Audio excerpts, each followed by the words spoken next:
రక్షింపబడిన వారు ఆత్మీయ జీవితంలో ఎదగటానికి ఉపయోగపడే బోధలు కొన్ని ఉన్నాయి. ఎదగటానికి ఉపయోగపడే బోధలలో ఆత్మ కృపా వరములను గూర్చిన బోధ, పరిశుద్ధ జీవితాన్ని గూర్చిన బోధ, ప్రార్థనా జీవితాన్ని గూర్చిన బోధ, విశ్వాస జీవితాన్ని గూర్చిన బోధ. ఈ బోధలన్నీ విశ్వాస ఆత్మీయ జీవితంలో ఎదుగుదలకు ఉపయోగపడే బోధలు. ఇది రెండవది. మూడవది, విశ్వాసిని రాకడకు సిద్ధపరిచే బోధ.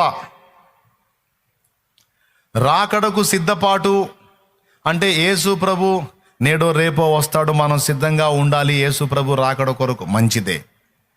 అయితే యేసు ప్రభు రాకకు ముందు ఇంకొకడు వస్తాడు, విలను.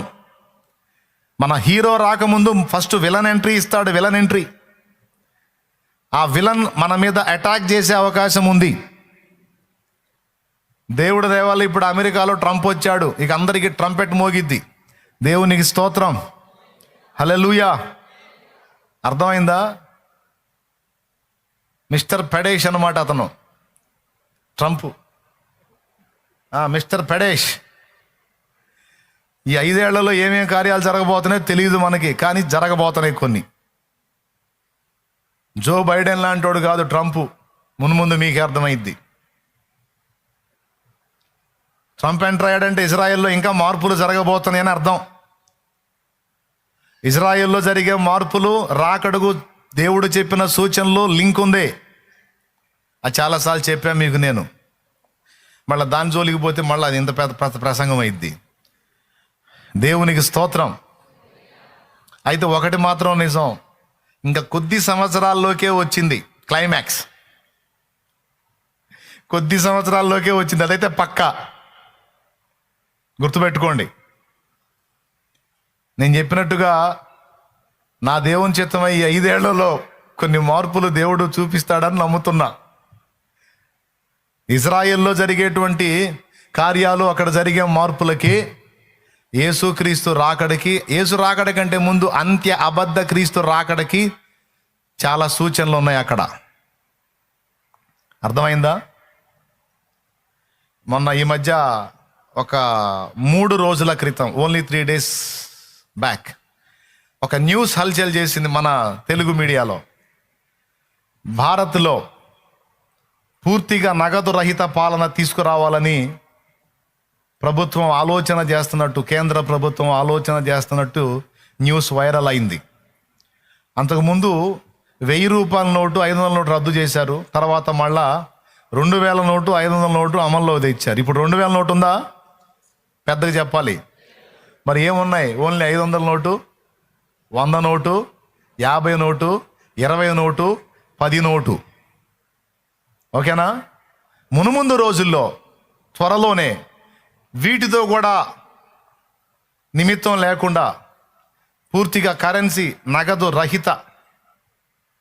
రహిత అంటే చేతులతో కాగితాల రూపంలో, నాణ్యాల రూపంలో డబ్బుల మార్పిడి ఉంది కదా, అది పూర్తిగా బ్యాన్ చేయాలన్న ఆలోచన చేస్తున్నారని 3 రోజుల క్రితం న్యూస్ వచ్చింది. ఇంట్రెస్ట్ ఉంటే వెతుక్కోండి.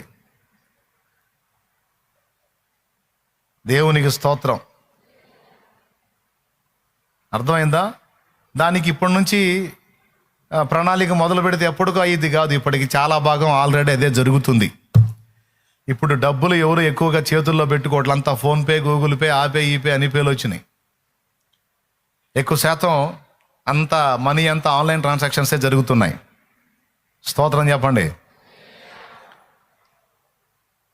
ఇదంతా రాబోతున్న సంవత్సరాల్లో మారి చివరికి మన చేతుల్లో పైసలు ఉండవు.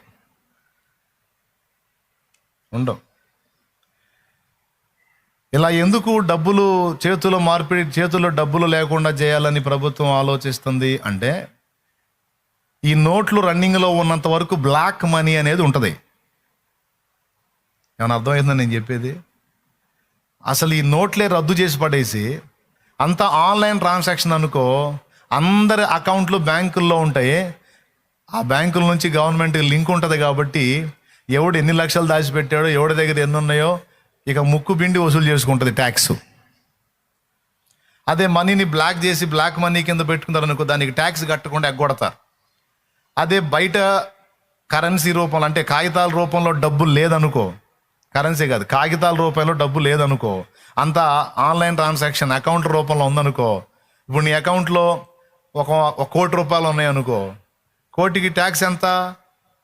నువ్వు చెప్పే పని లేదు, వాడు కట్ చేసుకుంటాడు. అలాగే ఉగ్రవాదుల చేతుల్లో డబ్బు ఉండదు, నక్సల్ చేతిలో డబ్బు ఉండదు.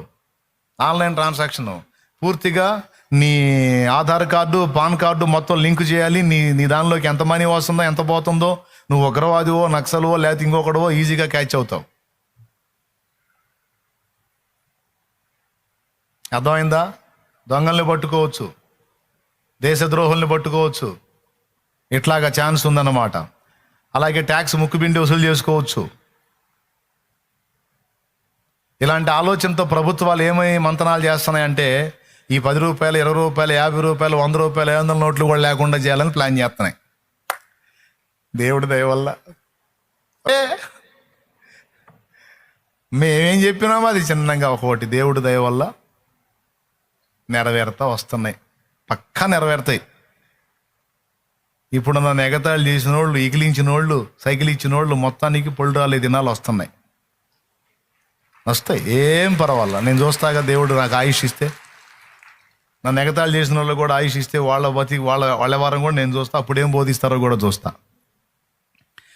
రాకడకు సిద్ధపరచడానికి విశ్వాసులకు బోధించే బోధలో ఒక కీలకమైన బోధ ఏంటంటే అంత్య అబద్ధ క్రీస్తుని ఎదుర్కొనుటకు మనము సిద్ధపడి ఉండుట.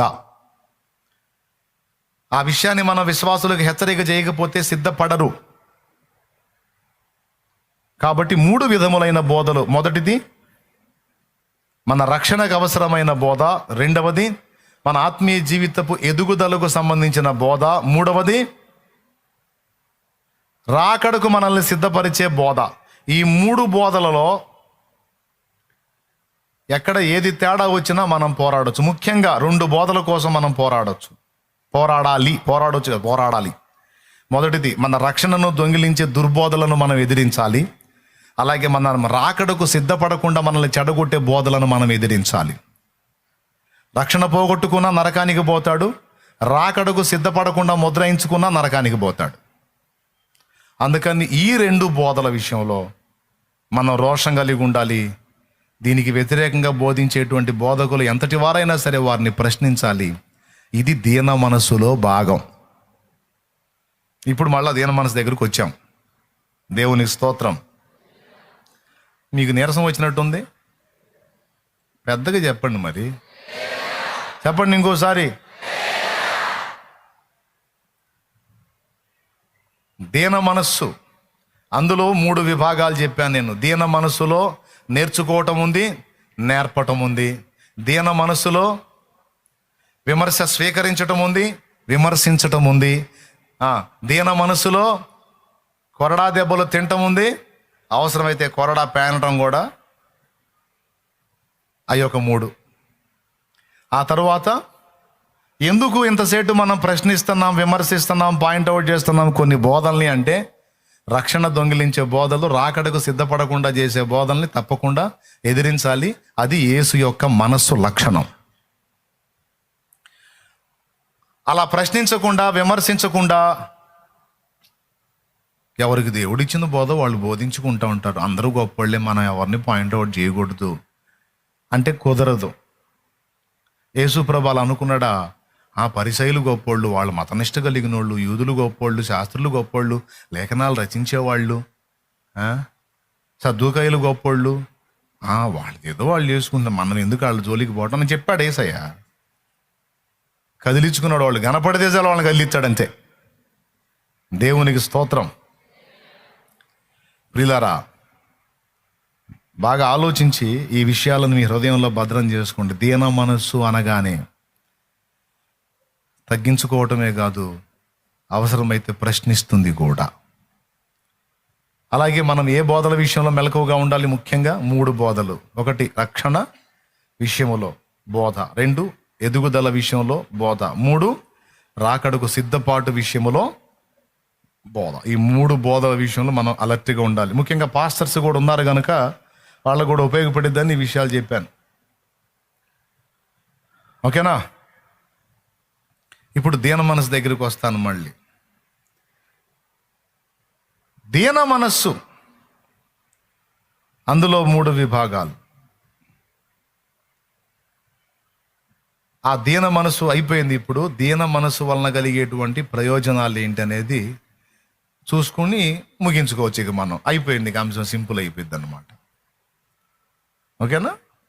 దీన మనసుకు వచ్చిన 3 ప్రతిఫలాలు ఏంటో చూద్దాం. మొట్టమొదటిది, దీన మనస్సు గలవాడు దేవుని దృష్టికి అందంగా కనపడతాడంట. దీన మనస్సు కలిగిన స్త్రీ కానీ పురుషుడు కానీ అలంకరణ చేసుకున్న వాళ్ళంతా సౌందర్యవంతంగా కనపడతారో. ఇప్పుడు కొంతమంది పెళ్ళిళ్ళకి రెడీ అవుతున్నారు అబ్బాయిలు అమ్మాయిలు ఈ మధ్యకాలంలో. మా తమ్ముడు ఉన్నాడు, కార్ డ్రైవ్ చేస్తాడు. అంతకు ముందు రోజు పెళ్లి కూతుర్ని మా ఆవిడే తీసుకెళ్ళాడు పెళ్లి మండపంలోకి. పెళ్ళి అయిపోయింది. మరుసటి రోజు ఆ పెళ్లి కూతురు ఇంటికి వెళ్ళి వాళ్ళని తీసుకొని వెళ్ళాల. నిన్న మ్యారేజ్ అనుకోండి, ఈరోజు రిసెప్షన్ ఉంటుంది కదా, దానికి మా వాడు పోయేసరికి బయట ఒక ఆమె నిలబడి ఉంది. ఆమె చెప్తున్నాడు, ఏమంటే పెళ్లి కూతురు రెడీగా అమ్మానండి, వాళ్ళు తీసుకొని రమ్మన్నారు, కారు వచ్చిందని చెప్పండి పెళ్లి కూతురికి అన్నాడు. ఆమె ఎగాదిగా చూసి నేనే పెళ్లి కూతున్నాను.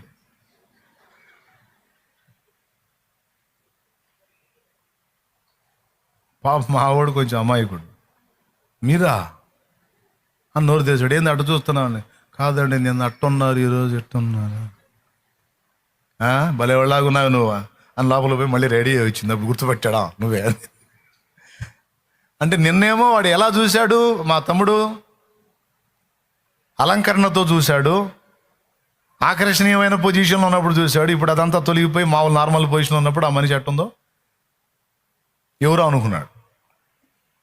అంటే అలంకరణలో కొంత ఆకర్షణ ఉంటుందా? రైట్. అలంకరణ లేని వాళ్ళకంటే కొంచెమైనా సరే అలంకరణ కలిగి ఉన్నవాడు కొంచెం ఆకర్షణగా కనపడతారు. అందుకే అందరూ సోఫా కలర్ఫుల్ డ్రెస్సులు వేసినా, ఒంటి నిండా ఏదైనా ఏర్పాట్లు చేసుకున్నా, హడావుడి మొఖాలకి ఏమన్నా పూసినా. ఈ మధ్య ఏదో వచ్చింది ఒకటి, నల్లటోడు కూడా ఎర్ర కనపడుతున్నాడు, అసలు మామూలుగా కనపట్ల. ఊరు ఇంతలో రంగీడు ఎప్పుడు వచ్చాట అని మైండ్ పోతుంది. అలాంటివి వచ్చినాయి. ఇప్పుడు జుట్టు పోయినా ఇబ్బంది లేదు. ఇప్పుడు ఎయిర్ ప్లాంటేషన్ అని ఒకటి వచ్చింది, ఆడవాళ్ళు కూడా వచ్చింది. ఒక టైపు వెరైటీ వచ్చింది, తెలుసా మీకు? మీ జుట్టు ఇంత ఉందనుకో, వాళ్ళు ఇంత చేస్తారు, ఆ జుట్టుని ఇంత చేస్తారు, మళ్ళా ఊడిపోదు, మళ్ళా తలకు పోసుకోవచ్చు, అంతా మామూలుగానే. మళ్ళీ ఎవరన్నా కోపం వచ్చి లాగినా కూడా రాదు.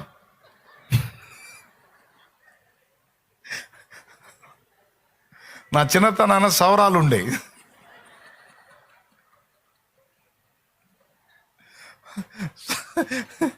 మామూలు జుట్టు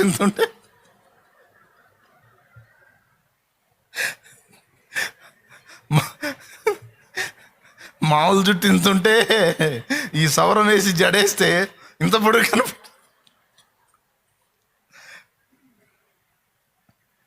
దేవునికి స్తోత్రం. ఇప్పుడు అసలు అవసరమే లేదు, సవరాలతో పనే లేదు. ఏం చేస్తా తెలుసా? ఈ ఉన్న జుట్టునే పాయలు డివైడ్ చేసి, ఈ బయట నుంచి తీసుకొచ్చిన జుట్టుని దీనికి కలిపి జాయింట్ చేస్తున్నారు. అదొక టైపులో ముళ్ళేస్తున్నారు. అవి ఎంత పకడ్బందీగా ఉంటాయంటే, కోపం వచ్చి జుట్టు పట్టుకొని లాగినా సరే ఈ జుట్టు కలిది కానీ ఈ ముడేసిన జుట్టు రాదు.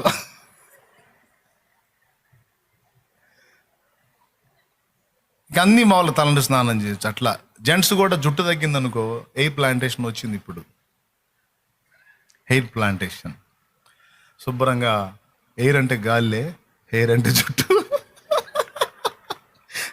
పలికే దానిలో కొంచెం తేడా వచ్చిన అర్థాలు మారిపోతాయి. ఈ జుట్టు శుభ్రంగా నీట్గా పెట్టించుకోవచ్చు. సగం పడబోయినా సరే మళ్ళీ సెట్ చేస్తారు. మళ్ళీ విగ్గు కాదు, డైరెక్ట్గా జుట్టు. మొలిపిస్తారు, వరి నాటేస్తారే అట్లాగా వేసేస్తారు. ఎగతాళి చేయట్లా, మళ్ళీ నన్ను తిట్టుకునేరు కొంతమంది, ఈ పనికి అనుకోవద్దు అంటే కొంతమందికి తెలియదు కదా ఇట్లాంటి అవకాశాలు వచ్చినాయి అని చెబుతున్నాను. అది అట్లా అవి వద్దురా, తట్టుకోలేవు, ఇది తట్టుకోలేవు, వద్దులేరా. దేవునికి స్తోత్రం. మనుషులకి అందంగా కనపడడానికి పాపం ఏం బాధలు కదా. ఆ హెయిర్ ప్లాంటేషన్ చేసేటప్పుడు బాధ అంట. అయినా సరే ఏం చేద్దాం, అందంగా కనపడటానికి వాళ్ళు కూర్చున్నా సరే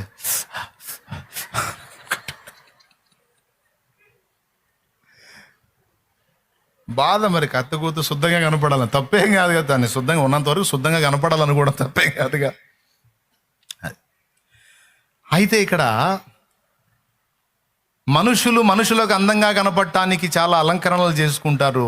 ఆ అలంకరణలు నిజంగా మనిషిని ఆకర్షించే అలంకరణలు ఉంటాయి. కానీ దేవుణ్ణి ఆకర్షించే అలంకరణ గురించి బైబిల్ గ్రంథం కొన్ని విషయాలు చెప్పింది. వాటిల్లో మొట్టమొదటిది దీన మనస్సు అను వస్త్రము. వస్త్రాలు చాలా మందిని ఆకర్షించేటట్టు వేసుకుంటాం మనం. కొన్ని వస్త్రాలు కొంతమంది కట్టుకుంటే భలే ఆకర్షణీయంగా కనపడతారు. దీన మనస్సు అను వస్త్రం మనం ధరించుకుంటే మనం దేవునికి ఆకర్షణీయంగా కనపడతామట.